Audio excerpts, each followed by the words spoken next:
युद्धजन्य परिस्थितीचा फटका जो आहे तो आयात निर्यातीलाही मोठ्या प्रमाणात बसलेला आहे। मी सध्या उभा आहे पुण्यातील मार्केट यार्ड परिसरामध्ये।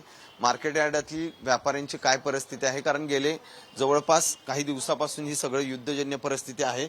नेमकी परिस्थिती काय मार्केट यार्डमधली आहे, कारण मोठी उलाढाल जी आहे ती पुण्यातल्या मार्केट यार्डमध्ये होत असते। गेल्या काही दिवसांमध्ये सर्वात जास्त फरक पडलेला तो आयात निर्यातमध्ये। ज्या गोष्टी आयात होतात त्या माल येत नाहीये किंवा आपला माल जात नाहीये। मुख्यत्वे भारतातनं बाहेरच्या देशांमध्ये मुख्यत्वे इराण किंवा त्या बाजूला जाणारे जे माल आहेत त्याच्यामध्ये साखर आणि तांदूळ या दोन मुख्य गोष्टी आहेत। साखरेची निर्यात कमी झालेली आहे। 20 लाख टन जायला पाहिजे, त्यापैकी फक्त 4 लाख टन माल गेलेला आहे। त्यामुळे साखरेचे या उन्हाळ्यामध्ये जे वाढणारे भाव होते ते वाढलेले नाहीये। अदरवाईज उन्हाळ्यामध्ये साखरेचे भाव वाढत असतात। तीच परिस्थिती तांदळाची आहे।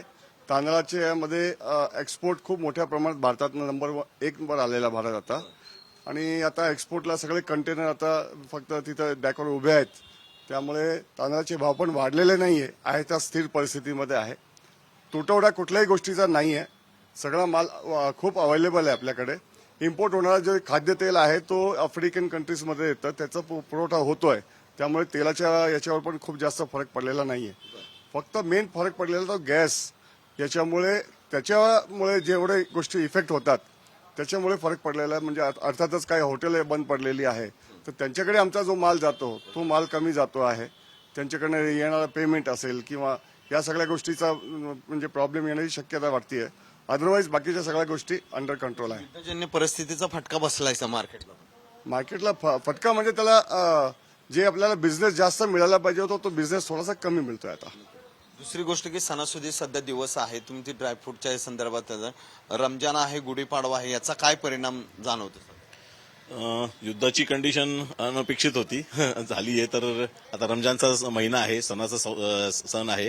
तर फक्त तिथनं येणारा जे इराणमधनं येणारा ड्रायफ्रूट आहे, मेन आयटम आहे खजूर आणि पिस्ता।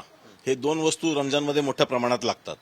पण सगळे इम्पोर्टर किंवा होलसेलर हे 4 महिन्याचा स्टॉक अगोदरच तयारीत असतात, म्हणून इथं भारतामध्ये 4 महिन्याचा स्टॉक भरपूर आहे ड्रायफ्रूटच्या हिशोबाने। पण खजूर हा थोडासा क्रॉप पण कमी या वर्षी आणि तुटवडा झालेला आहे। 5 ते 10% त्याची तेजी झालेली आहे ऑलरेडी। पण जर गव्हर्नमेंटनी व्यवस्थित लक्ष देऊन जर पुढे हे मिटलं गेलं, युद्ध मिटलं गेलं तर स्थिती सामान्य राहील। पण आता काय फटका बसलाय का साधारणतः? ड्रायफ्रूटमध्ये नाही म्हणता येणार, कारण 2-3 वर्षाचा साठा 2-3 महिन्याचा साठा असल्यामुळं ड्रायफ्रूट स्थिरच आहे, का रेट नाही वाढलेले आहेत। पण खजूरमध्ये थोडी शॉर्टेज झालेली आहे। खजूरचे जे कंटेनर वेळेवर निघणार होते ते निघाले नाहीत, तर तुटवडा झालेला आहे आणि त्याच्यात 5 ते 10% तेजी आली। येस। आता सणासुदीचे दिवस आपण म्हणतो की गुढीपाडवा आहे, रमजान आहे, सगळ्या ह्याच्यात मार्केटला त्याचा फटका बसेल। विशेष असं सांगता नाही, म्हणजे ऑलरेडी सगळा माल आपल्या भारतामध्ये आहे आणि भावामध्ये अशी खूप मोठी तेजी अशातला भाग नाहीये। फक्त जे गॅस आणि त्याच्या तत्सम ज्या काही गोष्टी आहेत त्याला जास्त इफेक्ट झालेला, अदरवाईज मार्केटमध्ये तसा काही प्रॉब्लेम नाहीये। नक्कीच आपण पाहतो की सध्या युद्धजन्य परिस्थिती आहे, पुढे कधी मिटेल हे युद्ध सांगता येत नाही। मात्र जे तांदूळ, साखर किंवा हे खजूर, ज्या प्रकारे ज्या सणासुदीच्या दिवसात लागणारे सगळे हे पदार्थ आहेत, याचा थोडासा तुटवडा जाणवतो। त्यामुळं मार्केटवरही जे युद्धजन्य परिस्थितीचा काहीसा परिणाम जो आहे तोही झालेला आपल्याला पाहायला मिळतोय। कॅमेरामन सुमित भोसलेसह सचिन जाधव, साम टीव्ही न्यूज, पुणे।